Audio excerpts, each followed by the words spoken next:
Restart of the Project D final after Barrett jumped it in the first one. Hopefully a clean getaway this time.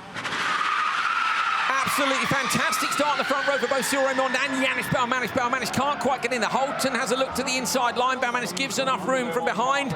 No contact this time round, so now we're expecting a clean fight then between Baumanis and Cyril Raymond. Cyril had a great start then, didn't he? He was able to get into the first couple of corners without any contact at all with Baumanis, but those two already pulled away, haven't they? Yeah, they're going to get a gap on Barrett and Holton behind. I think Barrett will joker from here. I don't know, it depends whether or not she wants to be dragged around by Holton. It might be that she likes chasing. Dan, you always say about how important that is. Yeah, so if you've got a target in front of you, you've got someone you can work off of, try and break a little bit later then, go on the throttle earlier then, but she's decided to go to the joker lap, so she's got two to do, so she may as well get one out of the way now. She's at the back of the field. Yeah, got to keep it clean, so shame she jumped the start, really. It's made life difficult for her in terms of getting past Holton. Cyril Raymond has gapped Baumanis by just a little bit. It's 0.8 of a second on the first lap. Yesterday we saw the top foil of the wing come off at this point. Yeah, so that was an expensive break, wasn't it? Those rear wings aren't cheap at all, are they? But full carbon bad boy, isn't it, that? Yeah, but I wonder if they've used any super glue for it to... Well, it was off the car last night. I did notice that. It was definitely off the car last night. I wonder if it's a different element that was on there before, but we like the look of the car, you know.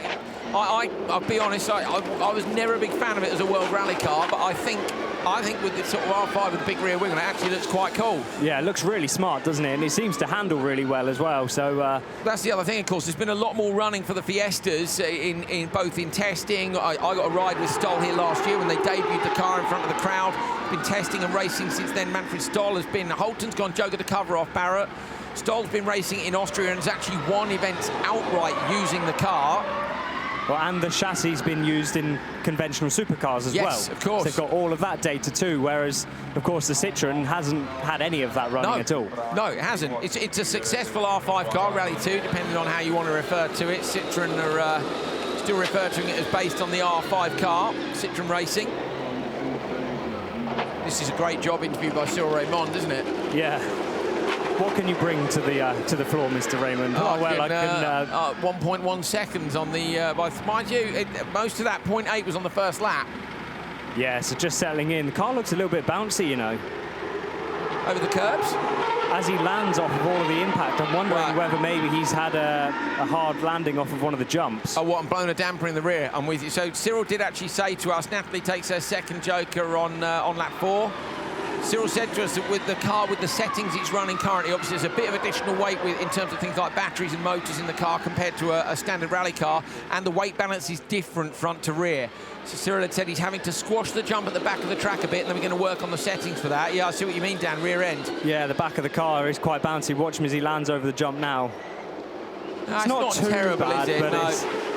They could be trying something with the settings, of course. That's the other thing. You know, he'll want to win, but they might well try stiffening it up, softening it off, whatever they feel is going to work in terms of the landings and a big push. But he's now 1.6 ahead of Baumanis. Baumanis goes joker.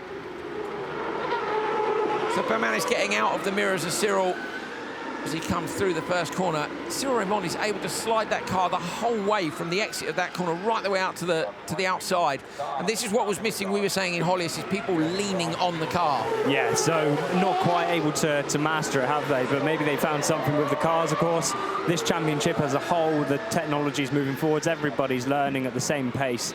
So maybe they found something with that. Maybe it's the track that we're driving on. Who knows? Yeah, well, this is a lot higher grip than Hollius was. Hollius, of course, is also subject to watering, dust decks, the gravel getting cut up, dragging it out. We had a wet day in Hollius as well, so I think they didn't have the same amount of seat time in the same conditions. Every session was different. Cyril Raymond on lap 5, jokers with 1 to go. And that might be so that he can take the standard lap around the outside lap on his last lap.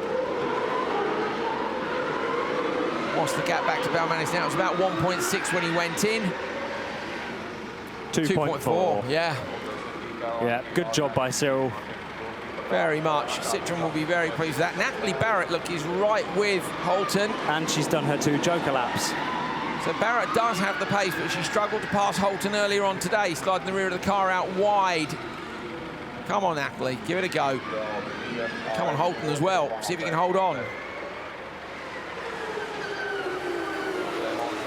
definitely looked more on top of the car this weekend as well. Cyril Raymond, then the Frenchman, bit of an RX2 legend, did Supercar last year, disappeared off the radar a little bit, and is back now with Citroën Racing and starred in Project E, and this is a brilliant debut for the new C3 ERX. Big slide around the final corner, smoking up the rear tyres, crosses the line.